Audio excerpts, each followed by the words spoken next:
part of Project 571, genetically engineered vampire created to destroy evil. What do you want? We need your help to kill a vampire. Malleus Maleficario. It was written by a witch. The first witch. Titania. That was a little snippet from The Witch's Hammer, the first film I ever solo directed, and it's just been remastered and re-released on Amazon. So if you like witches and vampires, then please do check it out. Anyway, let's get on with this week's episode. This week on the podcast, I'm talking to filmmaker Michael Marco. Michael's recently released his feature film, the thriller Blind Blood, and we spend the podcast chatting about that project, how he put it together, what it was like shooting it, some of the trials and tribulations they had on set, and also how he handled sales and distribution. He gives some great advice if you're thinking about making your first feature film or if you're a couple of features in. The film's also had a very successful film festival run and it's even won awards, so it was interesting to hear Michael's perspective on that. Enjoy. Talk to me a little bit about how you got into indie filmmaking. Well, indie filmmaking kind of became one of those things that I wanted to tell some stories.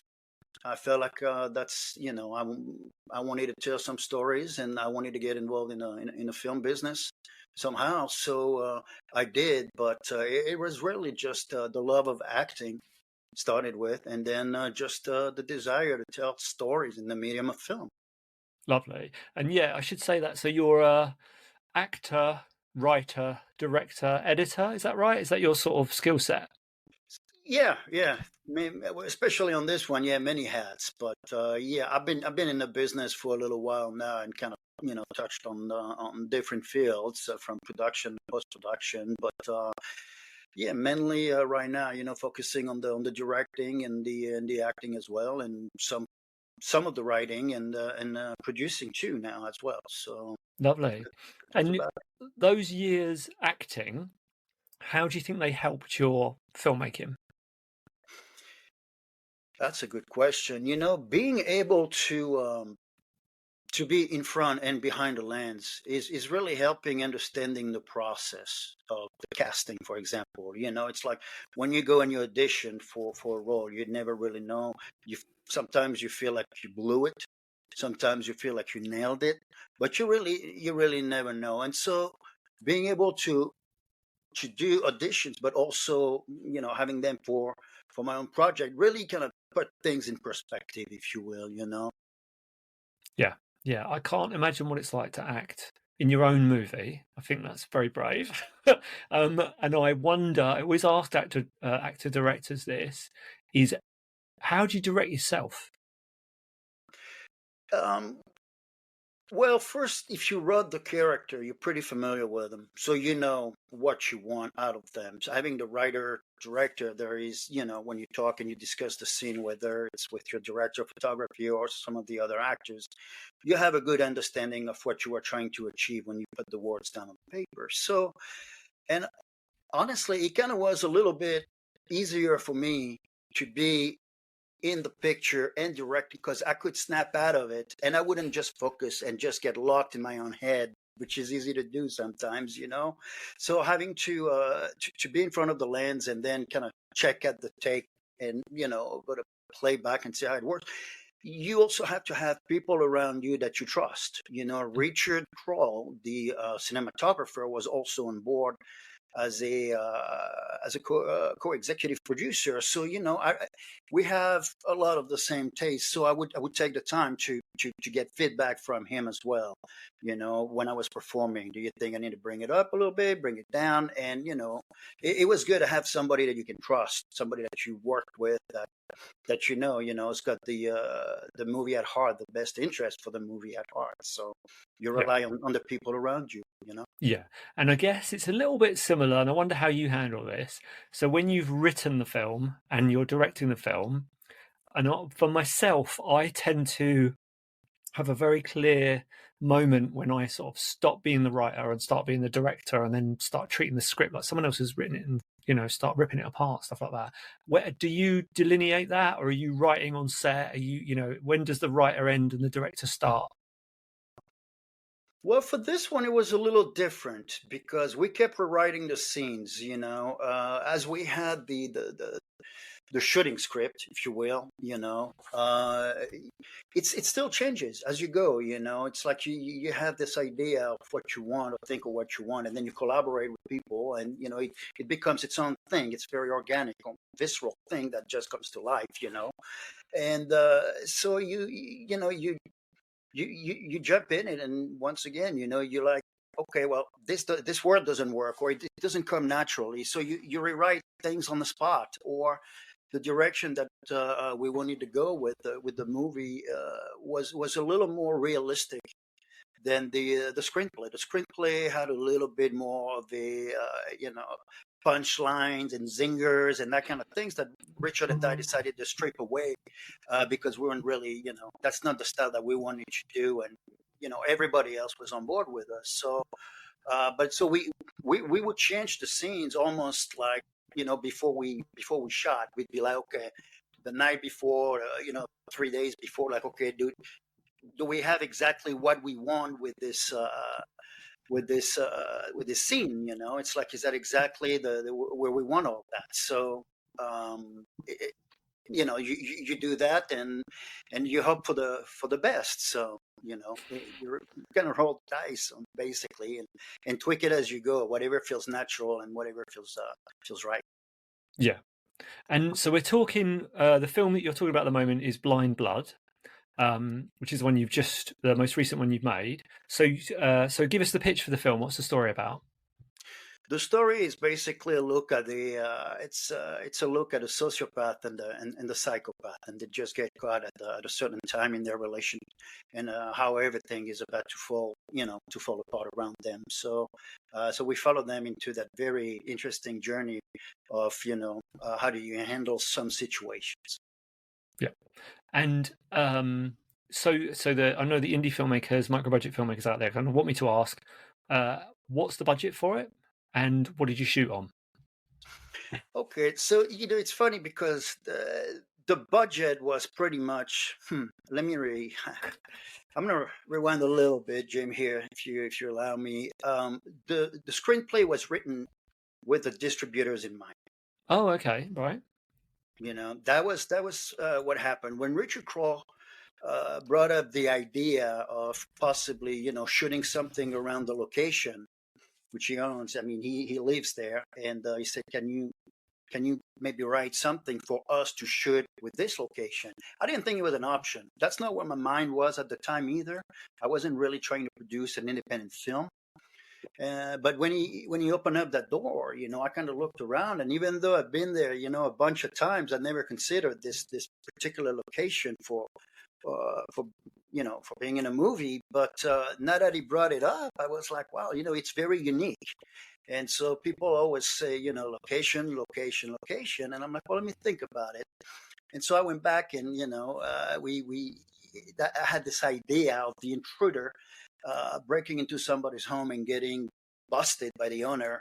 And then after that, you're trying to figure out exactly who's who, what do they know, why is he here, that kind of stuff. And so when I came back with the script, we said, okay, well, let's shop it around. So we had a company who optioned the movie for about four years, and we tried to get it made, and we were talking about a bigger number than what it ended up being. And after a while, we just realized that it might not happen unless we decided to roll up our sleeves and go to work ourselves. Mm. And people say don't put your own money, or don't. You don't want to invest. You don't want to get a second mortgage on your house. But it comes a time where you're just, if we don't do it, it's more than likely not going to happen. So when you're asking for the budget, I mean, if you had to put a figure on it, considering everything, I would say that's about a $250,000 picture. Right. Now, was that the budget that we spent on it? No, because it was written for this location. We kind of went in thinking, okay, if we can get the budget that we need to make it happen, could we still make it happen on our own? Wondering like, okay, what is it going to cost, how many days are we going to shoot, and all that.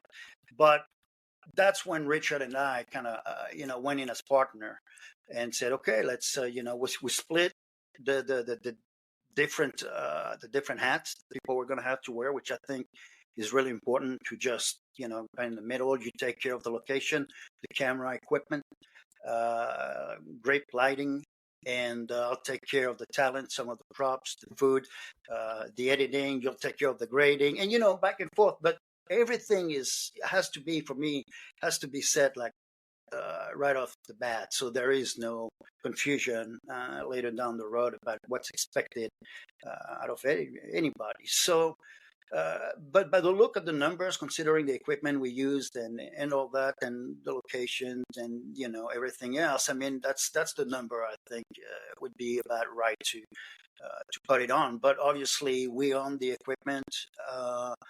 The location again was ours, so it was easy to come back if we needed to do a pickup, or even at the end of the day when we had to shoot, you just pull the gate down and don't worry, we don't have to pack or move, change locations and or company move. Even though it was one location, we utilized different area of it to kind of making sure that it doesn't get too stale.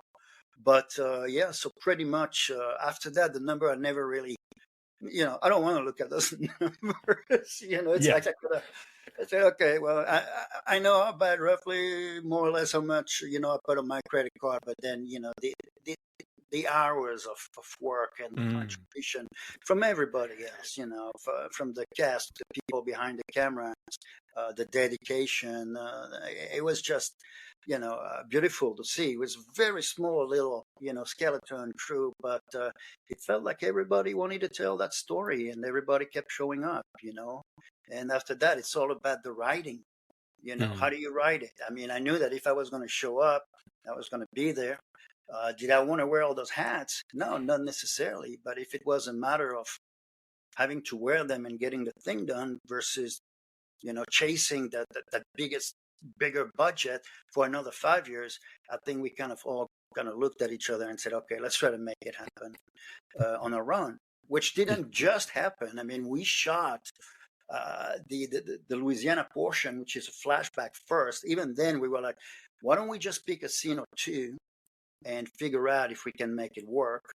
And if we think that we like what we see, then we'll move forward with the rest of the picture. And so thinking about it, I say, well, why don't we just shoot the flashback, which is about 15 pages long, so roughly 15 minutes. If you go by the old rule of 1 page, 1 minute per page. And so we went and shot it 3-4 days, and it was the most challenging scenes because of the logistics. We had 5 characters in one room. We had some weapons that were being discharged, so we had to have an armorer on set at all time. So, and we shot that, and took some time off, went to cut it, and came back. We looked at it together, and we felt like, well, it seems like, the few people we showed it to, they seem to really enjoy it. So let's go, full steam after that. And we did. Wow. So you touched on a few things there, which I think are really good things to think about if you're making a micro-budget, low-budget film. The first is using your own money, which is something that's obviously everyone always says, don't use your own money, don't use your own money. But like you say, with any project, it always comes to a moment where you've got to think about long-term, how long do I want to keep trying to get this off the ground? And could I do this for a lot less, but still make it look like a lot more? The other thing you talked about, which is a really good point, because it's something I always say to filmmakers, is about revealing your budget. So you could have given me a figure there, which I imagine would have been a lot lower, but it wouldn't represent the value of that production that you put together. And you gave me a figure that represents how much it would cost if you paid for all of those things, all those free locations and all those favors to get that film made. So that's brilliant. And I'd urge filmmakers to think the same way. I'm hoping there's probably not a lot of sales agents and distributors listening to this. So this is probably a safe space for indie filmmakers to share budgets, but being careful who you reveal that budget to is super important. And then the other thing you've done, which is a really good thing to do, is shoot a bit of it and kind of, you could very well have used that to try and raise more finance, but you've obviously looked at it and gone, oh, that's pretty good. We should crack on and shoot the rest of it. So really good tips there. So it's a dark, sort of like a thriller. How do you, as a director, ensure that kind of mood and that feeling courses through the whole film? So we took it to the American film market, 304. And, we talked to other distributors out there. So I would encourage, any of your listeners that are considering doing a low budget movie like that, to make sure that please go out to those film markets. They have them in south of France in Cannes. They have them, in California, like the one we went to, and some others. So the distributors are going there. If you show up, it already sets you apart from, hey, I can just find their number online and reach out to them directly. Because if you think that you're the only one doing that, I mean, they're getting, emails and people reaching out to them from their phones often. So going there, meeting with them face to face is a very it's a plus, I think. It sets you apart already. But believing in the project, you got to know what your product is, and so. Across the board, when we went and pitched that other movie, kind of getting the same answers across the board, and the same three questions from most of the distributors that we visited with, which were at the time, what format did you shoot it on? So they wanted film. At the time, HD wasn't even on the market yet. I'm talking pre-2006, pre-2007. So they were looking for 35 millimeter films, shot on film. The second question was, who's in it? So, when you say I'm in it, they're like, okay, but who are you? So, and the third question was, is there any violence and sex or nudity? And across the board, the format, the talent attached to the picture, and the genre was what, I got out of it. So when I came back, that's where I was like, what, as a filmmaker, as a director, to go to your question, is can I tackle on a genre that's different than maybe what I would want to do, but still deliver something strong and well polished, and still keep your voice as a storyteller, and don't lose your integrity because you're doing something that is just required by the distributors, so you can take those ingredients and bring them into a picture and still keep your voice. And I said, it's a very challenging exercise, but I thought, why not try it? And so that's what it came about, is wanting to make a movie that we could distribute, or that would get distributed, I would say, not that we would distribute ourselves, Yeah.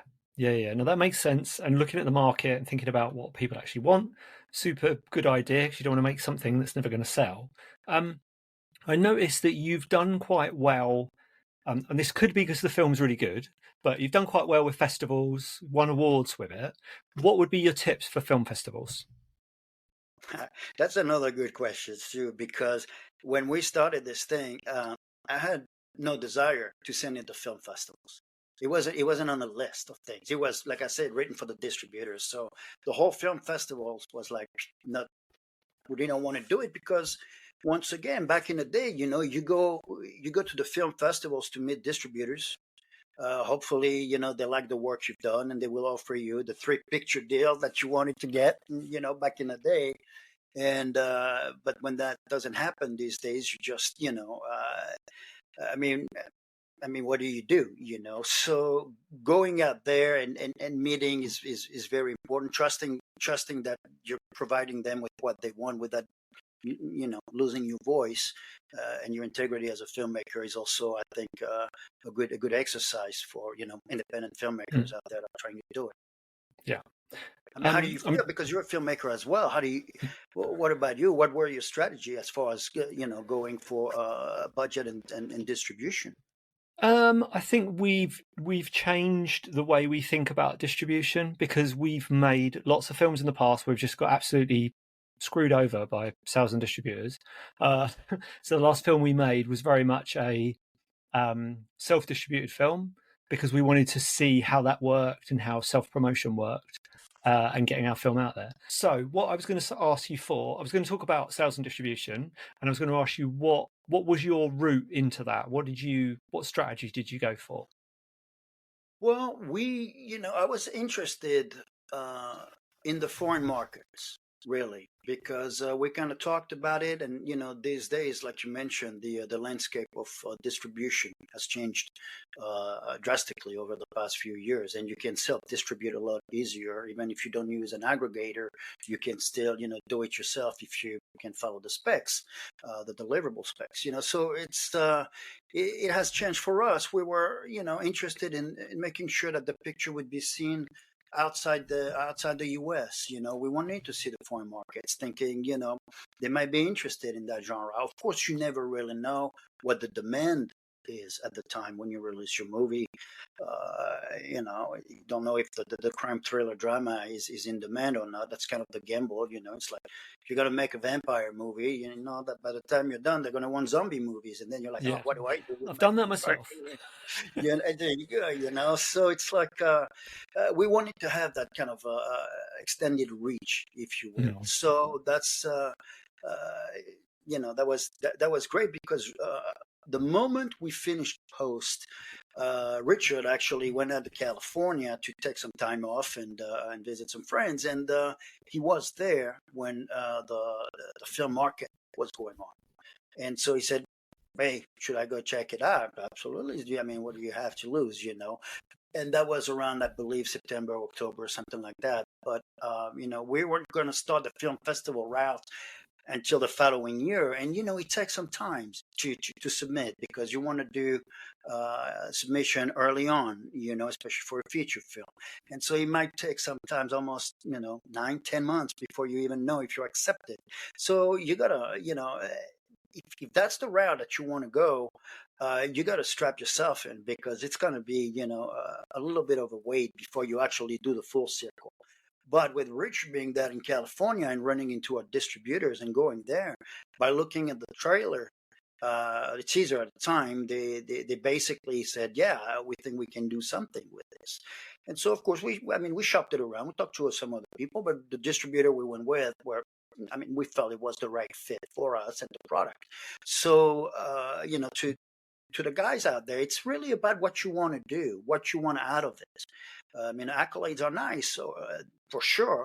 But thinking that you're only going to sell your movies on accolades is is a dangerous route. I think it's very, very challenging. So if you can mix a little bit of both, a little film festival routes and have your distributor okay with you keep doing that because it helps you with publicity and helping spread the word, then why not? It's really about what you want to do, know your audience, know your markets, and go talk to these people. I think it's an important thing. And so did you sign direct with a worldwide distributor, or was it a sales agent selling to distributors? No, we went with them directly. Oh, you went directly? Oh, wow. Okay. Yeah, So did you? They were there at the American film market, and that's how we ran into them. Yeah. Yeah. And I'm not asking for figures here, but did you get any upfront money, or is it going to take a while for that to come through? How's the financials been handled on it? I can't really talk about that. Okay, that's fine.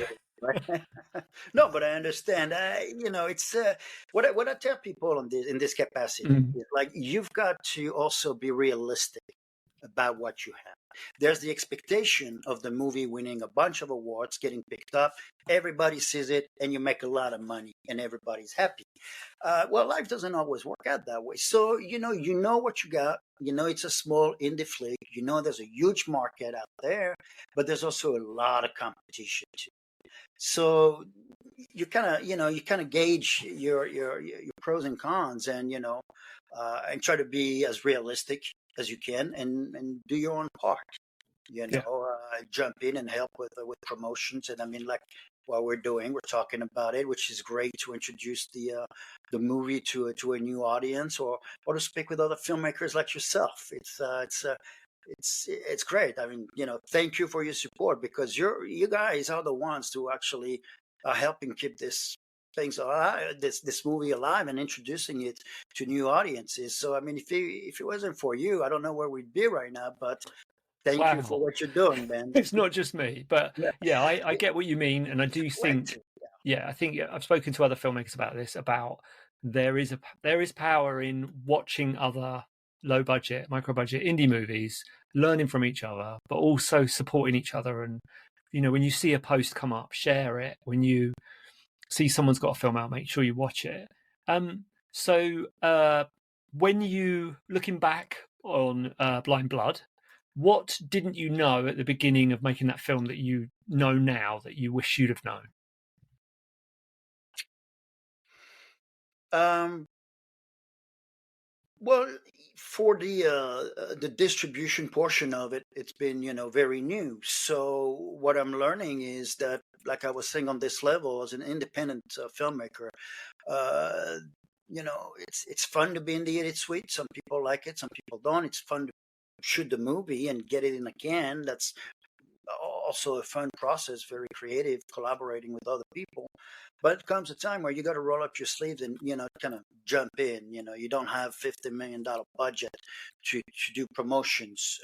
It's an indie film, so you adjust and you do whatever you can with what you got and jump in. And so there's a lot of work that goes into it, and you don't really realize it, making posts and reaching out to people, see if they're interested, and in watching a movie, talking about it. And but you knock on some doors, and some open, some don't, and you just go to work. Then when do you stop and say, okay, now it's time for me to become creative again? I got to get back on the keyboard. Or do you find a way to manage your time? And it's difficult, it's challenging for me at times. So it's like kind of a one track mind, and it's like, okay, I'm going to be doing this for a little while, and that's it. So yeah, I think the distribution portion and navigating training these waters is it's kind of been a great learning experience, actually.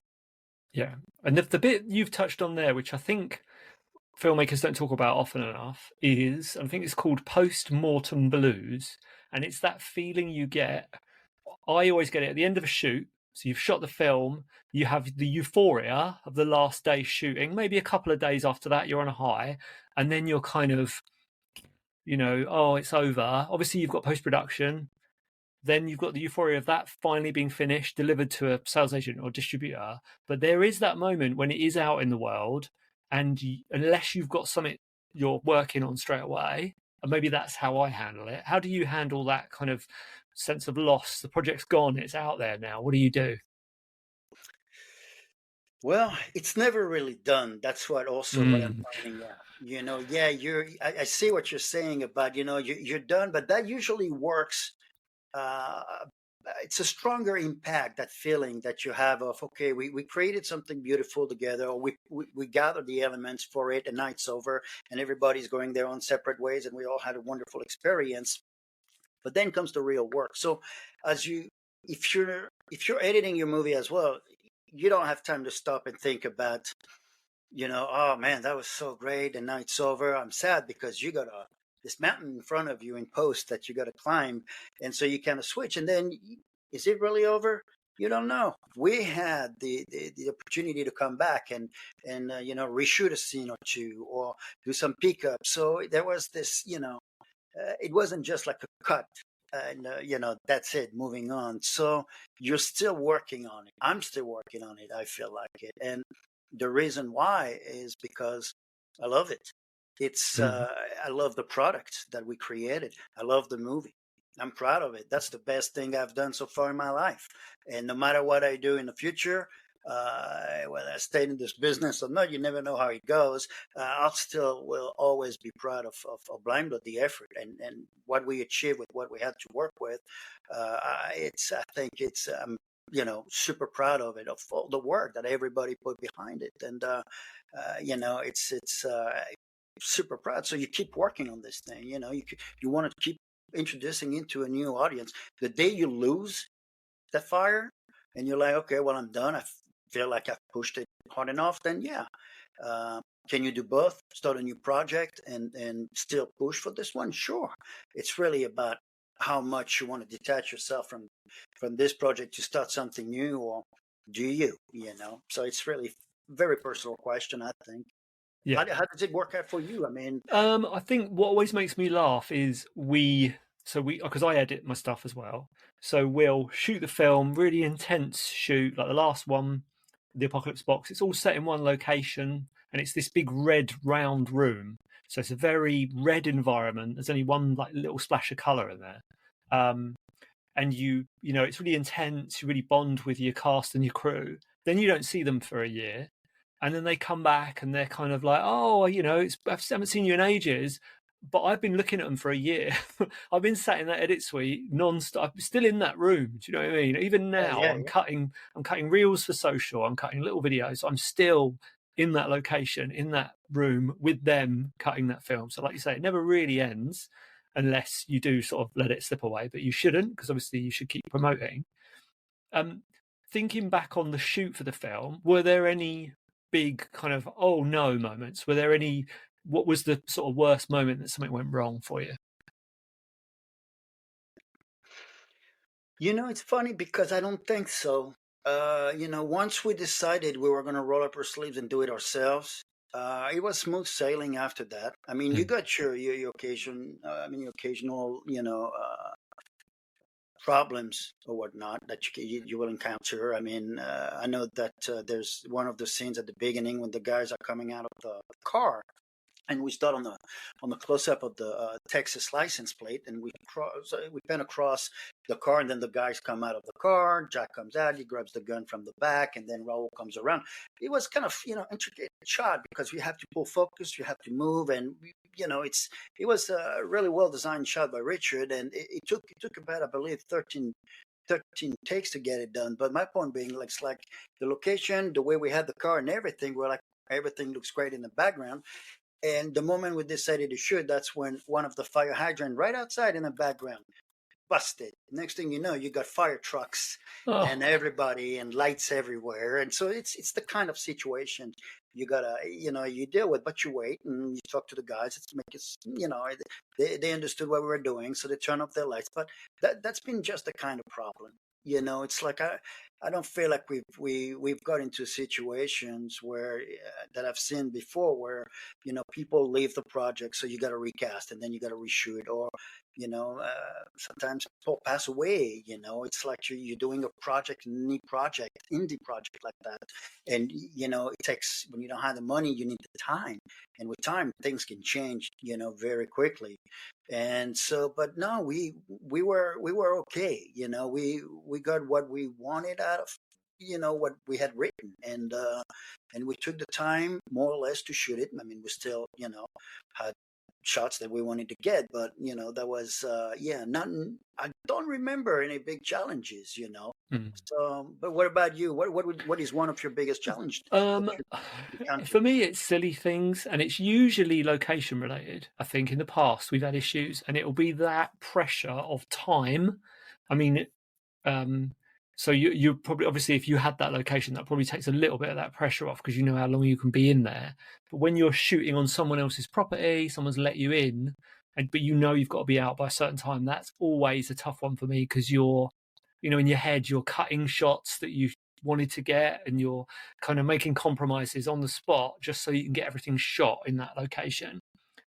So yeah, that's always an issue, I think. But I think I've got a lot better, or certainly my producer wife's got a lot better at making sure that I give myself enough time in a location for a particular scene to make sure it's all gets shot.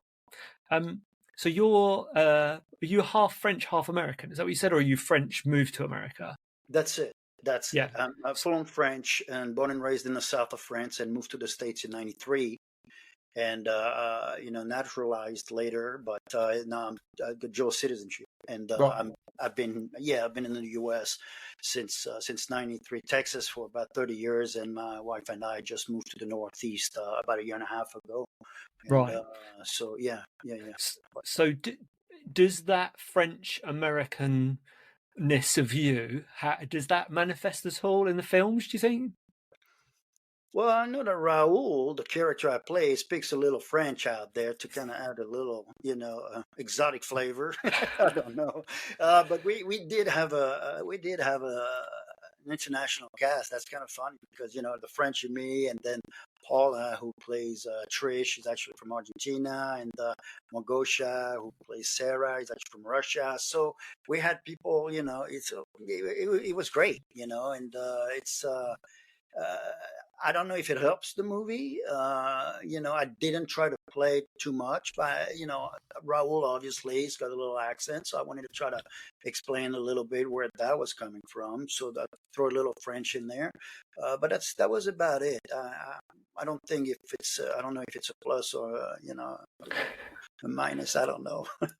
Oh, I mean, I'm sure. what do you think when you're making a movie as a British person? Oh, as a British person, I don't know because the Britain's a funny place at the moment. But I wondered whether there's any of that. I guess you haven't used any French New Wavey stuff in it, but I don't know. Maybe does it come in handy? Do you go to Cannes? Have you been to the film festival? Does the French come in handy when you? No, all right. No. I mean, there's a Cannes Film Festival and the Cannes International Independent Film Festival that we won Best Picture for, Right.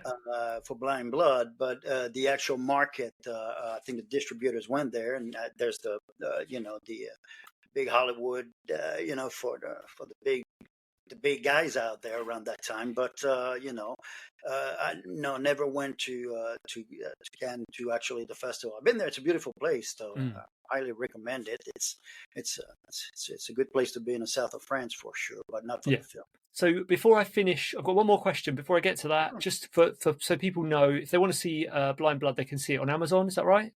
Yes, Amazon and Amazon in the US and the UK, and Tubi in Australia, but I think it's available on Tubi as well. It's available on several streaming platforms. Perfect. Okay, so my last question I ask everybody is: have you got a motto? A motto? Yeah.